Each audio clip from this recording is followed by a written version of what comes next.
dah dapat kerja tetap ni rasa syukur sangat.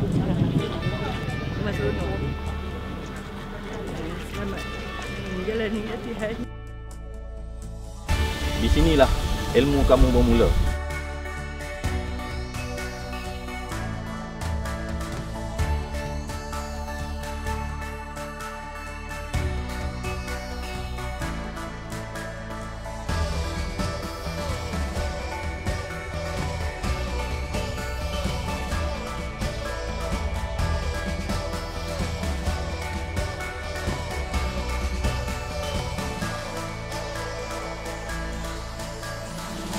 Ingat, paras, paras, paras.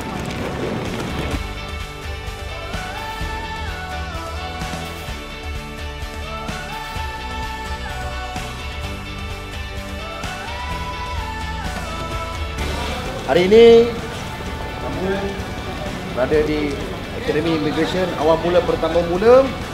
Okey, saya ucapkan kamu selamat datang ke dalam Jabatan Immigration Malaysia.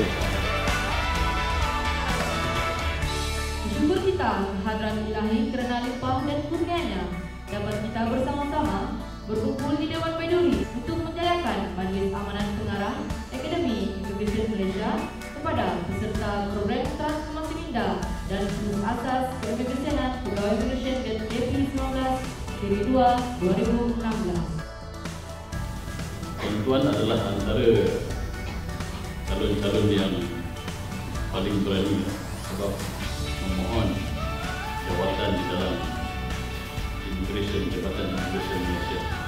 Saya harapkan tuan-tuan keluar sahaja daripada Akademi Immigration ini, tuan-tuan akan berjaya kami bentuklah. Kami harap kami berjaya untuk tuan-tuan dengan dipaksa asas disiplin, integriti, integriti dan ilmu pengetahuan. Tunjukkan disiplin yang baik. Tunjukkan kami tidak silap memilih tuan-tuan. Assalamualaikum warahmatullahi wabarakatuh.